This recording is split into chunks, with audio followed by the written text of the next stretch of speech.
அரசால் சமூக நீதி நாளாக தந்தை பெரியார் அவர்களுடைய பிறந்த நாளை கொண்டாடி வருகின்ற மு.க. ஸ்டாலின் அவருடைய அரசியல் ஆட்சி அதிகாரத்தில் வாயை மட்டுமே பிழைப்பாக நடத்தி கொண்டு, பொய்களை மட்டுமே பிழைப்பாக நடத்தி கொண்டு, ஆர்எஸ்எஸ்ஸின் வாயாகவும் ஆர்எஸ்எஸ்ஸின் குண்டியாகவும் செயல்பட்டு கொண்டிருக்கிற சீமானுக்கு தந்தை பெரியாருடைய பேரன்டாக நாங்கள் எச்சரிக்கை விடுக்கிறோம். இது நாங்கள் சொல்வது வாய்மொழி எச்சரிக்கை அல்ல. தந்தை பெரியார்களை ஏற்றுக்கொண்ட தமிழ்நாட்டில் 1 கோடி பேர் இருக்கிறோம். சீமானுக்கு எச்சரிக்கை. தந்தை பெரியார் சொன்னதாக ஒரு அவதூறை பரப்பி விடுகிறார். தந்தை பெரியார் சொன்னாரா? தாயோடும் மகளோடும் சகோதரியோடும் உறவு வைத்துக் கொள்ள சொல்லி எதை வைத்து சொல்லுகிறாய்? சொல்லக்கூடிய நீ ஆதாரம் காண்க வேண்டும். ஆதாரம் கேட்ட என்ன சொல்கிறாய்? ஆதாரத்தை எல்லாம் நீங்கள் வைத்துக் கொள்கிறீர்கள். என்னிடம் எந்த ஆதாரம் என்று அட புழுகு முட்டை நார பயில. நீ பிரபாகரனை பார்த்த நேரத்தை எவ்வளவு? 6 நிமிடம் தான்.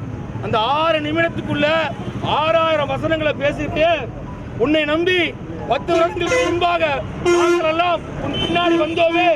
இப்போதான் தெரிகிறது நீ ஒரு நாத்தங்கட்ட பயன் நினைத்து, ஆர்எஸ்எஸ்க்கு குண்டி கொடுக்கிற பயன் நினைத்து, ஆர்எஸ்எஸ்க்கு வாய் வைக்கிற பயன் நினைத்து நாங்கள் எச்சரிக்கை விடுக்கிறோம். தந்தை பெரியாரை நீ நோண்டி பார்த்தால் உன்னை விட கீழ்த்தரமாக பேசக்கூடிய வாய்ப்பு எங்களுக்கு கிடைக்கும். ஆனால் தந்தை பெரியாரும் புரட்சியாளர் அம்பேத்கரும் எங்களுக்கு நல்ல விடயங்களை சொல்லிக் கொடுத்திருக்கிறார்கள். பிரபாகரன் தந்தை பெரியாரை நேசித்தவர். என்ன சொல்கிறாய்? அண்ணன் தலைவன் பிரபாகரனை பார்த்துவிட்டு வந்த பொழுதுதான் திருட்டு திராவிடத்தை நான் ஒழிக்கிறேன் என்று சொல்லி இன்னொரு வீடியோவில் என்ன சொல்கிறாய்? அண்ணன் தலைவன் பிரபாகரனை பார்க்கின்ற பொழுது தமிழ்நாட்டில் தந்தை பெரியார் என்ற பெரியார் என்ற பெருமகன் இல்லாவிட்டால் நாடு சீரழிந்து என்று இன்னொரு வீடியோவில் சொல்லுகிறாய். அட நாத்தம் முடிச்ச பயல, அட சீமான, நீ சோறுல உப்பு போட்டு திக்கியா வேற இருந்தீங்கயா? அட நாய, உனக்கு நாங்கள் தூத்துக்குடி மண்ணிலிருந்து தமிழர் விடியல் கட்சி மற்றும் எங்களோட தோழமை இருக்கின்ற அமைப்புகளும் கட்சிகள் சார்பாக சொல்லுகிறோம். இறுதி எச்சரிக்கை. தோழர்கள் சொன்னது போல தூத்துக்குடிக்கு வருகின்ற பொழுது உனக்கு உண்மையிலே செருப்படி இருக்கும். சண்டை போட்டு வா பார்ப்போம். சீமானுக்கு யார் பாரு வா. நான் ரவுடிதாயா, நாங்கள் ரவுடிதான். தந்தை பெரியாரை புரட்சியாளர் அம்பேத்கரை கொள்கைகளை ஏற்றுக்கொள்வதற்கு முன்பு நாங்கள் ரவுடிதாயா. 10 வழக்கு எனக்கே இருக்கு, ரவுடிதான். ஆனா தந்தை பெரியாரை கொள்கை ஏற்றுக்கிட்ட பிறகு ரவுடித்தை விட்டு மக்களுக்காக படிச்சது விட்டு இருக்கோம்.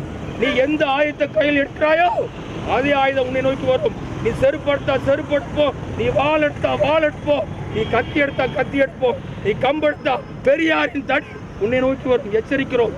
சீமானுக்கு இறுதி எச்சரிக்கை. இந்த எச்சரிக்கை பயந்து இனியும் பொய் சொல்லிக் கொண்டிருந்தால், தந்தை பெரியார் மீது அவதூறை பரப்பி கொண்டிருந்தால் உனக்கு இறுதி ஊர்வலம் நடத்தக்கூடிய சூழலை நீயே உருவாக்கி கொடுப்பாய். தமிழக அரசுக்கு ஒரு கோரிக்கை வைக்கிறோம். தூத்துக்குடியிலிருந்து 2 வழக்குகள் சீமான் மீது பதியப்பட்டிருக்கிறது. தமிழ்நாடு முழுவதும் 65 வழக்குகள் பதியப்பட்டிருக்கிறது. தமிழ்நாடு அரசு என்ன செய்து கொண்டிருக்கிறது? தந்தை பெரியாருடைய பிறந்த நாளை சமூக நாளாக கொண்டாடுகிறீர்களே, ஆனால் சீமானுடைய பேச்சை ரசிக்கிறீர்களா? ஏன் சீமான கண்ட பயம்? அல்லது எங்களுக்கு ஒரு டவுட், வடிவேல் படத்தில் சொல்வது போல உன்னை விட்டு எனக்கு ஒரு சந்தேகமா இருக்கு என்று சொல்லி நான் தமிழ்நாடு அரசை சந்தேகிக்கிறேன். அண்ணா பல்கலைக்கழகத்தில் நடந்த பாலியல் வன்கொடுமையை நீங்கள் மடைமாற்றம் செய்வதற்காக சீமானை தூண்டி விட்டீர்களா என்ற கேள்வி எனக்கு மட்டுமல்ல, இருக்கிற எல்லாருக்கும் இருக்கிறது. தமிழ்நாட்டு மக்கள் அனைவருக்கும் இருக்கிறது. ஆகையால் தமிழ்நாடு அரசு வழக்கு பதிவு செய்த காவல் நிலையத்திலிருந்து வழக்கை ஏற்றுக்கொண்டு உடனடியாக சிறைப்படுத்த வேண்டும். சிறைப்படுத்தவில்லை என்று சொன்னால் சீமானுடைய வீட்டை முற்றுகையிடுவோம். சீமான் தமிழ்நாட்டில் எங்கெல்லாம் கால் வைக்கிறார்கள் அங்கெல்லாம் தந்தை பெரியாரின் கைத்தடி நிற்கின்றதை எச்சரிக்கிறேன்.